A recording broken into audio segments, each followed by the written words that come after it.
sure. So the most beautiful thing on the planet happened next. Sorry, my filter cut me out.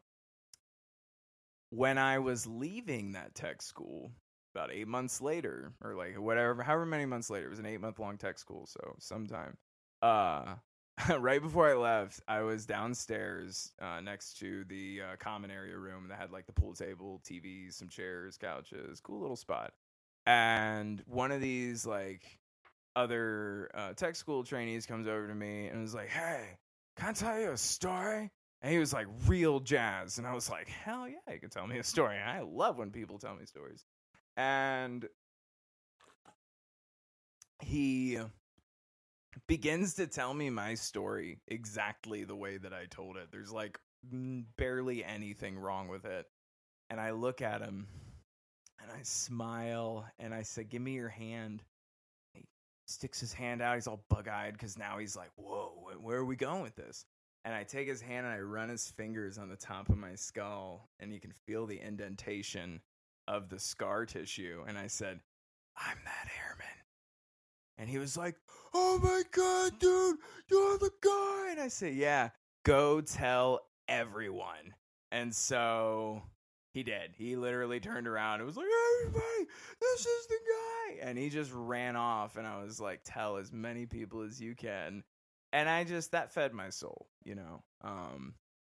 And I use that way of dealing with people and situations socially while I was in to help protect myself. Like, if I kept the ridiculous factor through the roof, like, it didn't stick as hard, if that makes sense.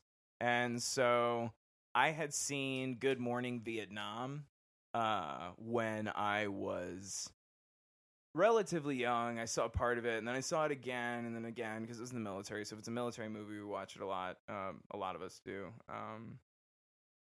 While we're in. And I remember thinking, because Robin Williams and Jim Carrey, Andy Kaufman are probably like my big three. No, actually, it's Jim Carrey, Andy Kaufman, Cat Williams, Dave Chappelle. Killing Me Softly skit is one of my favorite skits of all time. Let's see, John Mulaney, and a few others. Like, I could keep going for a while, but yeah. There's a lot of influence. But Robin Williams was a big one because he got in really early in my brain with the genie. And I was fascinated with the tempo, with the switching of voices, with the skill level involved with that as somebody who, growing up, I started doing voice impersonations. And this all started when I was like 12. I think I started doing voices. But essentially, I wanted to be Robin Williams. And so I did a lot of things to try to emulate the energy and things like that. And when I went on my combat deployment, I know I totally ran from the Las Vegas thing. We'll get back to there one day. So I was, I get to this combat deployment, and I recognize at this point in my life that I have developed a strong enough skill in doing voice impersonations, voiceovers, impersonations of other people in our unit, and this whole like cavalcade of things that I can use for entertainment. We're going to be vital for this because, I mean, we're out there in the heat day after day doing something that is extremely mentally taxing and extremely physically taxing, all day long. And so when I recognized there was value in creating laughter in those scenarios, I was like, oh, and there we go. And so I kind of mused that throughout my time there. I whenever it was getting really tough, I would think, okay, like, but what could you possibly accomplish if you can walk through this at the same time as being yourself in this form?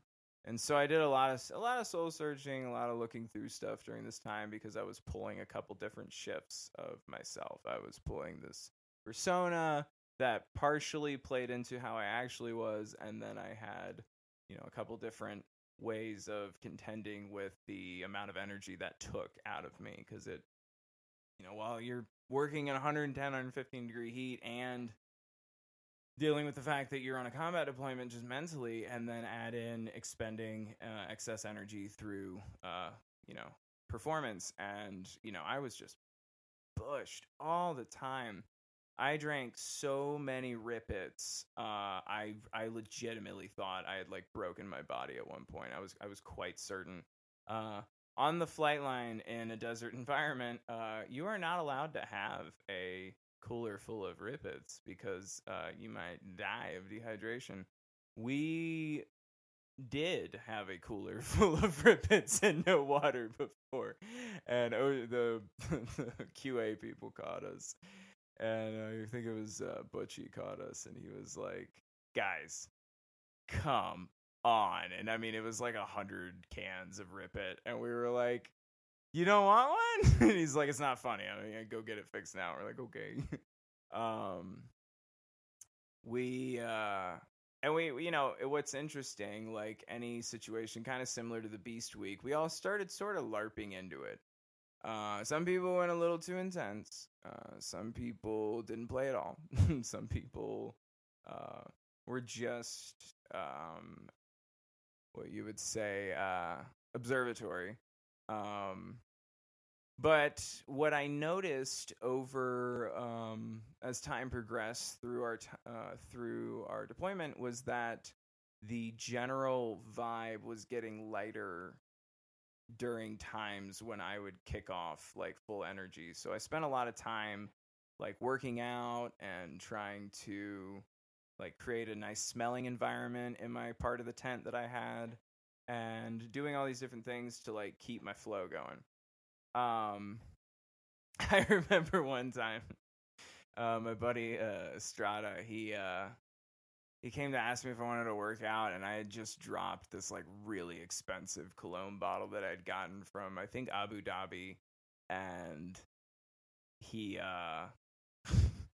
it just shattered all over the floor, and it smelled really nice, but it was like, dang, that was like $80 or something. And he comes in my like pulls open the curtain part of my tent, and he's like, "Hey man, you want smells good in here." I was like, "Shut up, Estrada!" Like, I was just so mad. And he's like, "Man, I was just complimenting you." And he just like ran out, and my room smelled like my room. My 5x8 smelled like that for the next week, which was nice, but honestly gave me a headache after like the second day. I had one incident that I think was by far my favorite. Wow, my voice gets recognized in a very interesting way. So there was a flyer going out on a very important thing, and they needed me to come to the jet, which, to give you perspective, I was an E4, which an E4 out of E9, like 9, E's of enlisted, of this enlisted structure, I was not very high up. And there was a lot of people higher up than me, and there was a lot of people lower than me. And so the only reason in my head that I was getting picked out to go to this flyer was because I had done something and it was broken. That's usually what happened. If you're a mechanic and you get called to a spot and you don't know why, it's probably because you did something and it broke. So, or you're being blamed for it, either way. So we go to the spot, and I'm racking my brain. We get there. The commander's there, the general's there, your mom, everyone. Like, it's insane.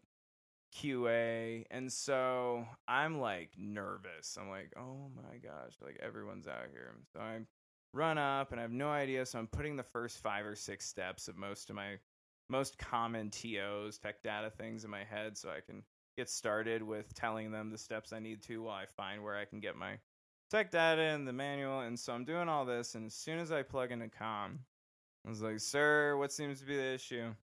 And the pilot goes, "You the guy that does the voices?" And I was like, "Yeah." He goes, "Cool. Me and my Wizzo are really stressed out and could really use a like relief right now. We have about 15 mic. Could you just do as many voices as you can possibly do?" And I was like, I can absolutely do as many voices as I could possibly do. And so I did.